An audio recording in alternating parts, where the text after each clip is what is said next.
Assalamualaikum warahmatullahi wabarakatuh. Pada hari ini kita akan membahas tentang masa kolonial Belanda, khususnya di Indonesia.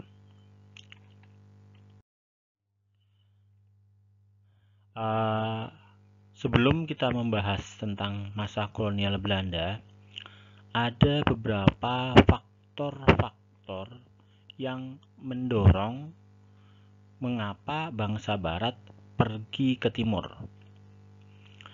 Yang pertama adalah ketika Konstantinopel itu dikuasai oleh Turki Ottoman, membuat rute perdagangan darat antara Eropa dan Asia yang semula lancar kemudian menjadi terputus karena Turki Ottoman membatasi perdagangan tersebut.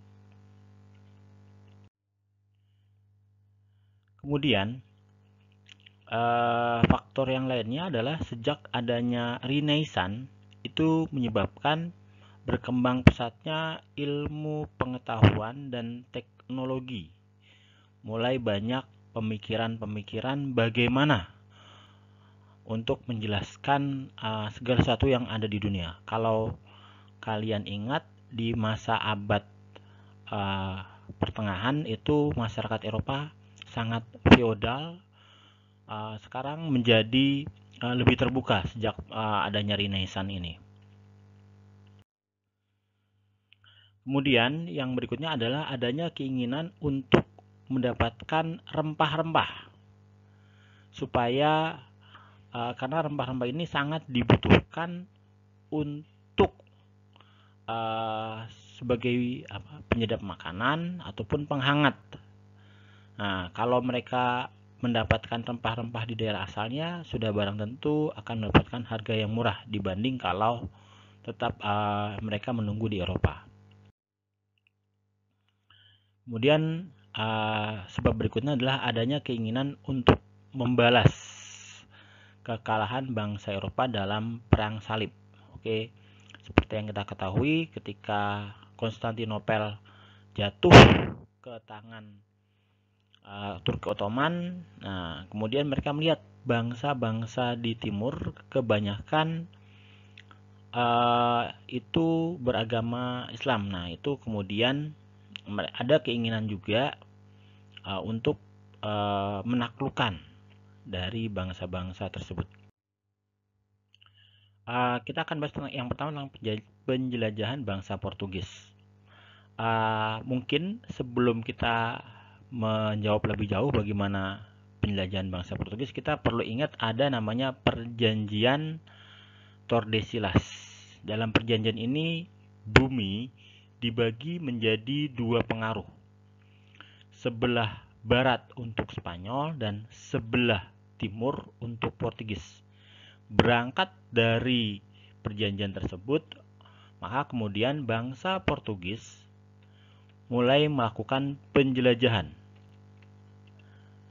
Penjelajahan itu dipimpin oleh Bartolomeu Dias, namun sayangnya penjelajahan itu hanya sampai di Tanjung Harapan, tidak bisa lanjut. Kemudian misi berikutnya dilakukan oleh Vasco da Gama. Dalam penjelajahan ini Vasco da Gama berhasil mendarat ke wilayah Calicut, India sekitar tahun 1498.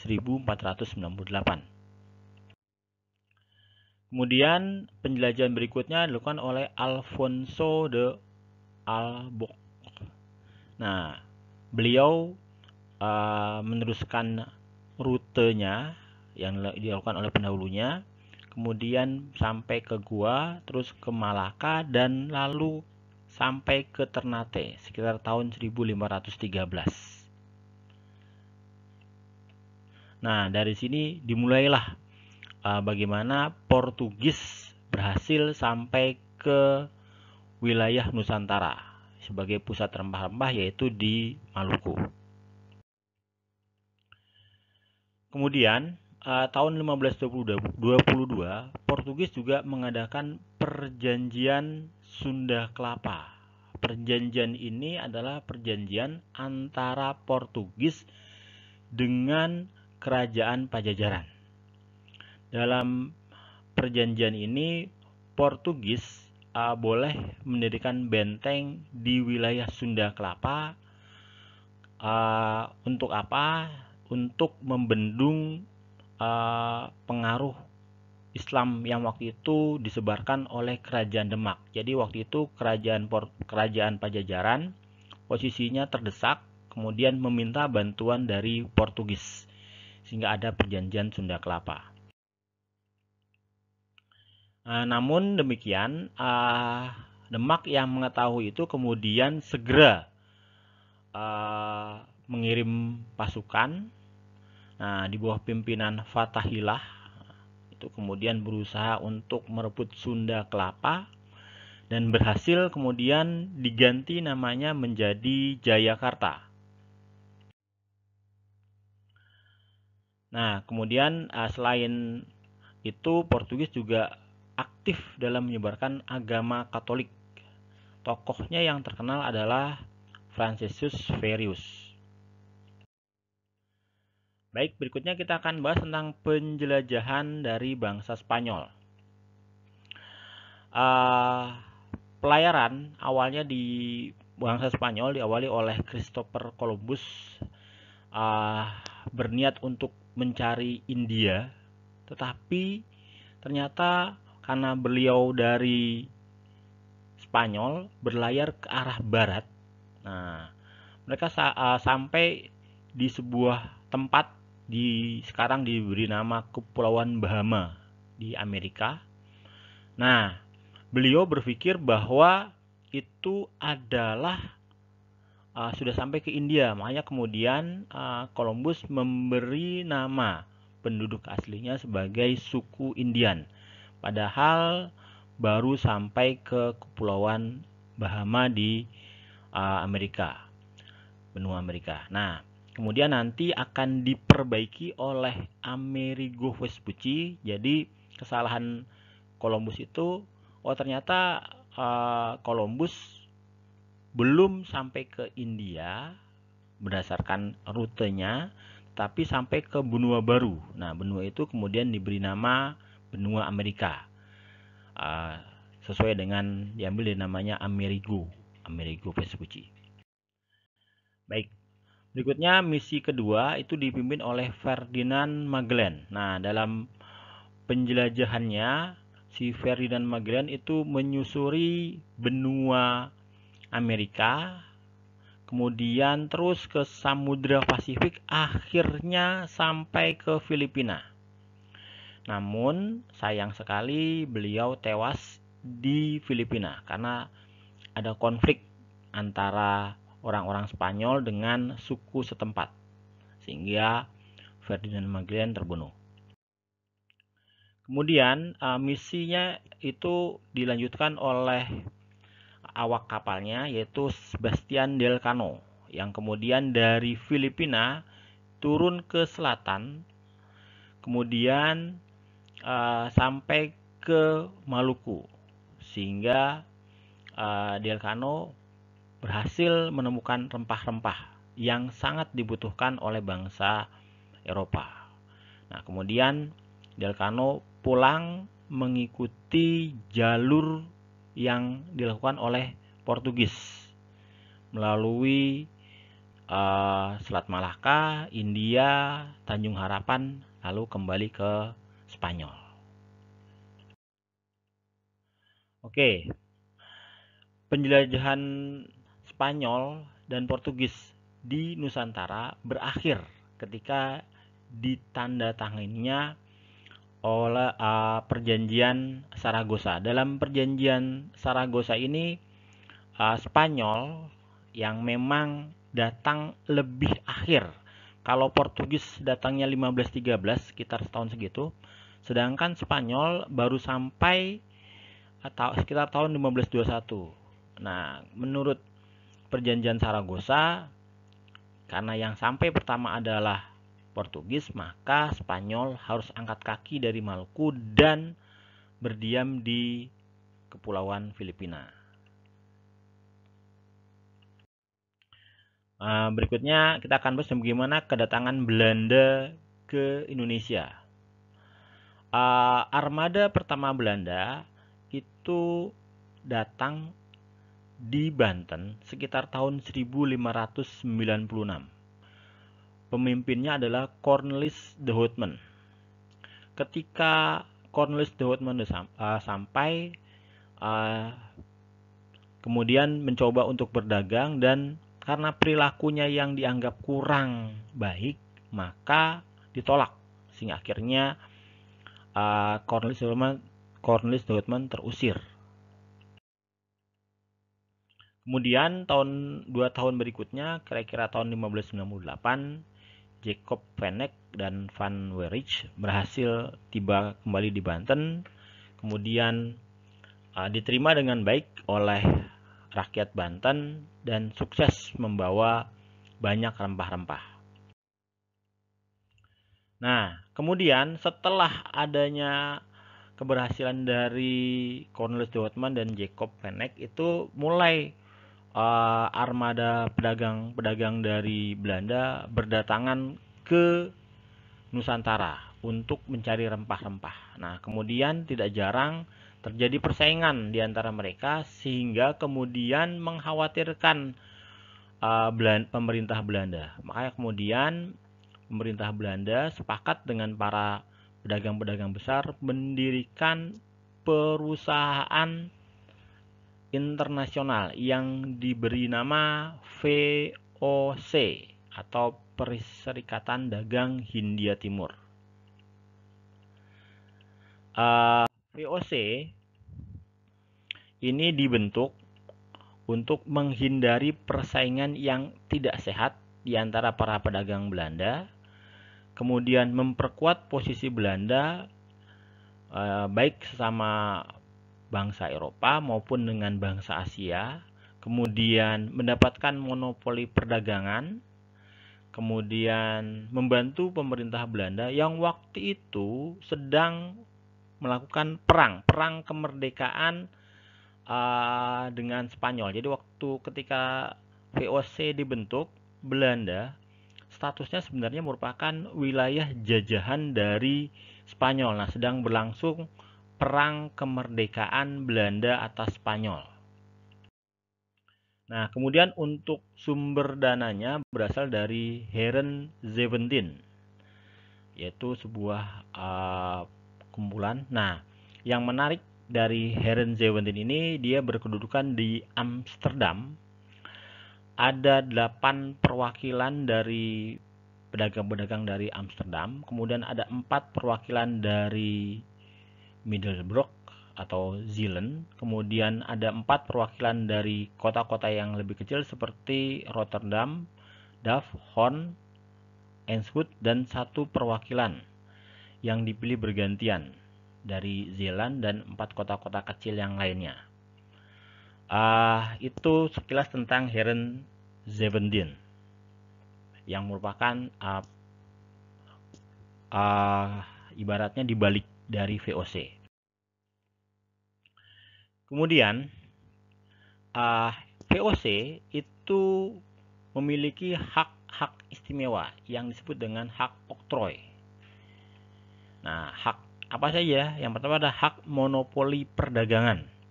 Kemudian hak untuk memiliki angkatan perang. Ini luar biasa. Tidak pernah ada perusahaan dagang, kalau sekarang mungkin PT, tetapi punya angkatan perang. Itu tidak mungkin. Bisa punya angkatan perang, bisa bangun benteng pertahanan. Kemudian juga boleh melakukan ekspansi ke wilayah Asia dan Afrika. Ya. Kemudian boleh melakukan peperangan, perdamaian, dan perjanjian. Kemudian boleh mencetak uang sendiri. Dan boleh melakukan pengadilan. Dengan hak tersebut, maka sering disebut bahwa VOC ini adalah negara dalam negara, atau negara ibaratnya semi pemerintahan lah, resmi, karena punya hak-hak yang dimiliki oleh sebuah negara. Oke, ini yang saya katakan tadi bukan sebagai kongsi dagang biasa, tapi sebagai pemerintahan semi resmi. Nah, adapun kewajiban VOC yaitu melaporkan hasil perdagangannya kepada Parlemen Belanda dan membantu pemerintah Belanda dalam peperangan. Tadi saya jelaskan peperangan dengan Spanyol, yaitu untuk kemerdekaan Belanda. Berikutnya, seperti kalian lihat di peta, itu antara letak Belanda dengan Nusantara itu kan sangat jauh. Sudah barang tentu tidak mungkin koordinasi antara Herren-Zeventin dengan pedagang-pedagang yang ada atau VOC yang ada di Nusantara. Itu nggak mungkin dilakukan secara langsung. Makanya kemudian perlu dibentuk Gubernur Jenderal dan Dewan Hindia. Nah, dari sinilah kemudian terbentuk Gubernur Jenderal dan Dewan Hindia. Gubernur Jenderal tugasnya adalah menangani urusan-urusan VOC di Hindia Belanda. Jadi segala mulai monopoli perdagangan, kemudian mencetak uang. Nah, yang hak-hak itu di bawah kewenangan dari Gubernur Jenderal. Sedangkan Dewan Hindia adalah memberikan nasihat dan mengawasi kinerja dari Gubernur Jenderal. Nah, kemudian yang menarik, pada masa pemerintahan Gubernur Jenderal Jan Pieter Sun Kun, melalui program namanya Kun Plan, ia berkeinginan menjadikan Nusantara, bukan Indonesia mungkin, Nusantara sebagai tanah air keduanya. Cara yang dilakukan dengan mendatangkan sebanyak mungkin orang-orang Belanda bersama keluarganya untuk tinggal di Indonesia. Kemudian kita akan bahas tentang mengapa kok VOC yang begitu besar tapi akhirnya bangkrut. Menarik sekali. Yang pertama adalah karena korupsi yang merajalela. Jadi waktu itu VOC pejabat-pejabatnya lebih senang berdagang sendiri. Jadi dengan wilayah yang sebegitu luas justru malah para pejabat-pejabat VOC melakukan dagang sendiri, monopoli sendiri. Justru menjadi sehingga akhirnya VOC bangkrut.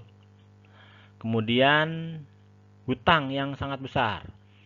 Ini digambarkan bahwa banyak pejabat-pejabat VOC seperti Gubernur Jenderal atau Dewan Hindia tadi itu mereka hidup mewah. Pernah digambarkan bahwa Gubernur Jenderal itu minta supaya kereta kudanya itu berlapis emas, sesuatu yang luar biasa. Sementara di sisi lain pemasukan tidak seimbang karena banyak oknum-oknum dari pegawai-pegawai VOC yang ternyata malah justru melakukan perdagangan gelap karena pengen dapat untung juga. Nah, kemudian sistem manajemen dan keuangan yang buruk karena tadi tidak mampu mengatur pegawainya, menghukum pegawai yang curang. Kemudian maraknya perdagangan gelap. Nah, ini berkaitan dengan poin yang saya sampaikan pertama. Jadi banyak oknum-oknum pejabat yang justru malah buat perdagangan gelap di jalur monopoli VOC. Harusnya VOC itu untung, tapi kok malah rugi.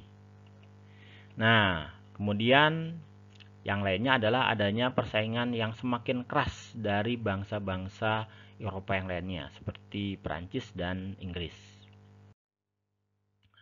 Kemudian, akhirnya pada tanggal 31 Desember 1799, VOC resmi dibubarkan. Nah, daerah kekuasaannya kemudian diambil alih oleh pemerintah kolonial Belanda. Nah, sementara itu yang menarik di Eropa waktu itu terjadi revolusi Prancis. Nah, ketika pas revolusi Prancis ini banyak negara-negara monarki Eropa yang khawatir terhadap revolusi Prancis tersebut, kemudian melancarkan perang koalisi. Nah, Belanda ikut dalam perang tersebut. Nah, kemudian dalam perang tersebut sempat wilayah Belanda diduduki oleh Prancis. Nah, kemudian ketika diduduki oleh Prancis, Raja Wilhelm itu kemudian terpaksa melarikan diri ke Inggris, ke sebuah pulau, Pulau Q namanya. Nah, kemudian di Belanda sendiri dibentuk republik, namanya Republik Batav.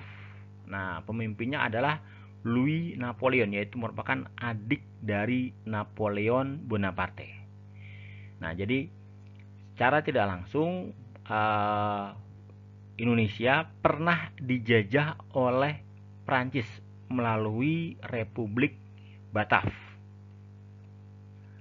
Nah, kemudian Louis Napoleon mengutus Herman Willem Daendels untuk pergi ke Pulau Jawa. Oke, kita akan masuk bagaimana pemerintah kolonial Belanda di bawah Daendels. Nah, ini gambar Daendels. Daendels itu mendapat tugas utamanya adalah mempertahankan Pulau Jawa dari serangan Inggris. Mengapa demikian? Karena Raja Willem V ketika pas dia mengungsi ke Pulau Q di Inggris, beliau mengirim surat. Nah, surat-surat Q. Nah, isi suratnya adalah supaya penguasa tanah jajahan, gubernur jenderal maksudnya, itu menyerahkan tanahnya kepada Inggris, bukan kepada Belanda yang diduduki Prancis atau Republik Batav. Tetapi Daendels berhasil meyakinkan penguasa setempat bahwa Daendels lah yang paling berhak atas itu. Makanya kemudian mengetahui seperti itu, ibaratnya terjadilah perang antara Inggris dengan Prancis di Pulau Jawa. Oke. Kemudian apa saja langkah-langkah Daendels? Oke, untuk mempertahankan Pulau Jawa dari serangan Inggris. Yang pertama, membuat jalan raya pos dari Anyer sampai Panurukan. Ya, ini dilakukan dengan kerja rodi atau kerja paksa. Kemudian membuat benteng-benteng pertahanan. Kemudian membangun pangkalan angkatan laut. Kemudian mendirikan pabrik senjata di Semarang dan di Surabaya.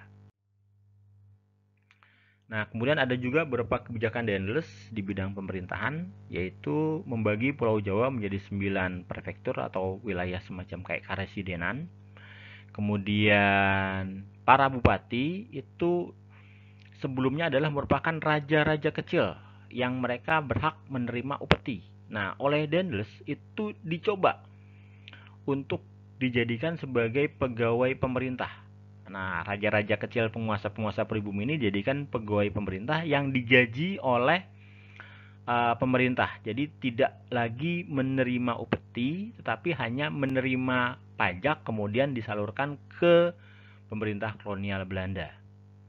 Kemudian memperbaiki gaji para pegawai dan memberantas korupsi, dan kemudian mendirikan badan-badan peradilan. Nanti kita akan bahas tentang badan peradilan ini di slide berikutnya.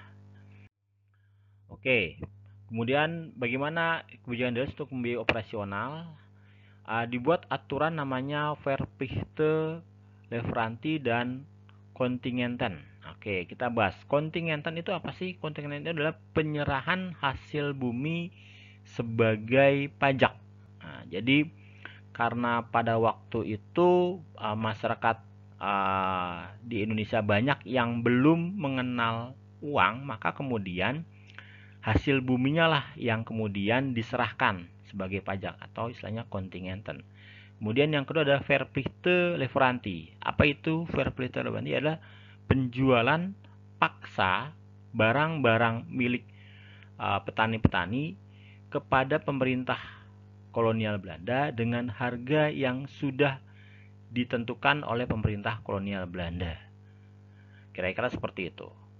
Kemudian kebijakan berikutnya adalah menjual tanah kepada swasta, kemudian memperluas perkebunan kopi, karena kopi itu merupakan salah satu komoditas yang laku di pasaran Eropa. Oke, kemudian Daendels itu selama memerintah dia terkenal sangat galak sehingga kemudian mendapat julukan sebagai Raden Mas Galak, Raden Mas Guntur. Nah, saking galaknya sehingga Daendels kurang disukai. Nah, kemudian Daendels digantikan oleh Jansen. Nah, Jansen, ketika Jansen datang, dia baru tahu ternyata tentara yang dibentuk oleh Daendels itu ternyata nggak sekuat yang diperkirakan. Dan raja-raja Jawa tadi ternyata juga sangat memusuhi Belanda karena Daendels yang kejam. Mungkin kalau sebagai kilas baliknya, ketika bangun jalan raya dari Anyer sampai Panarukan itu beberapa kali terjadi clash. Salah satunya adalah di Banten. Jadi Kesultanan Banten menolak program jalan raya tersebut, kemudian Daendels marah dan akhirnya diserbu. Nah, di tempat lain juga seperti itu sehingga akhirnya banyak raja-raja yang sangat memusuhi Belanda. Nah, kemudian ketika tahun 1811 Inggris masuk ke Pulau Jawa, nyaris tidak mendapatkan perlawanan karena memang tentara yang dibentuk sudah lemah dan kemudian juga raja-raja Jawa ikut membantu Inggris untuk mengalahkan Belanda. Oke, kemudian akhirnya tanggal 18 September 1811 Jansen terpaksa menyerah dan menandatangani kapitulasi Tuntang. Yang intinya penyerahan Pulau Jawa kepada Inggris. Oke, kita lanjut. Berikutnya pemerintahan Inggris di bawah Raffles. Oke, apa aja kebijakan Raffles? Yang pertama adalah membagi Pulau Jawa menjadi 18 karisidenan, jadi diperluas lagi wilayahnya. Kemudian sama meneruskan program dari Daendels, yaitu para bupati dijadikan sebagai pegawai pemerintahan. Karena kalau dia masih menjadi raja lokal yang menerima upeti, sudah barang tentu pendapatan pemerintah kolonial Inggris akan berkurang. Kemudian di bidang perdagangan juga Raffles menghapuskan segala bentuk penyerahan wajib dan kerja rodi, kemudian melakukan penjualan tanah kepada swasta, melanjutkan usaha penanaman kopi, dan yang menarik melakukan sistem, namanya sistem sewa tanah atau land rent. Nah, dalam sistem land rent ini pemerintah dianggap berkuasa atas semua tanah sehingga semua penduduk wajib membayar pajak. Oke, kita lanjut. Nah, land rent dalam prakteknya ternyata tidak bisa dilaksanakan. Kenapa? Nah, karena rakyat tidak mampu membayar pajak dengan uang. Ya, mungkin kalau kalian ingat tadi di slide sebelumnya, Daendels buat aturannya kontingenten. Jadi bayar pajaknya pakai hasil bumi. Nah, sementara banyak rakyat yang belum mengenal uang masyarakatnya, sehingga akhirnya mereka bayarnya tetap pakai hasil bumi juga. Ya, kontingenten juga ibaratnya. Nah, kemudian kalau menurut sistem sewa tanah itu kan dianggap bahwa tanah itu milik perorangan. Kalau sekarang kita punya ada namanya sertifikat tanah. Nah, zaman dulu itu namanya sertifikat tanah itu mungkin nggak ada. Yang ada pemilikan itu kepemilikan kolektif, punya bareng-bareng lah. ini punya keluarga A barang-barang. Nah, sementara sistem sewa tanah nggak bisa, dia berharap itu individu per individu. Nah, akhirnya ya karena nggak bisa jalan diganti per kelompok. Nah, kemudian yang melakukan pemungutan itu juga pejabat-pejabat yang cenderung korup, ya dipakai mungkin buat kepentingannya sendiri, sehingga akhirnya sistem yang dicanangkan tidak bisa berjalan dengan sukses. Oke, kemudian Raffles juga berhasil membuat sebuah buku selama memerintah di Indonesia yang namanya History of Java. Oke, ini buku ini menarik, kira-kira ada sekitar 1000 halaman. Nah, kemudian juga beliau menemukan sebuah bunga, namanya bunga Rafflesia arnoldi. Nah, untuk penamaan bunga Rafflesia arnoldi ini sebenarnya didasarkan dari gabungan nama Raffles sebagai pemimpin ekspedisi dengan Dr. Joseph Arnold sebagai penemu bunga. Jadi Rafflesia arnoldi, Raffles dari Rafflesia dari nama Raffles, Arnoldi dari Joseph Arnold. Kemudian kembali ke Eropa, kan tadi kita bahas tentang bagaimana di Eropa terjadi perang koalisi.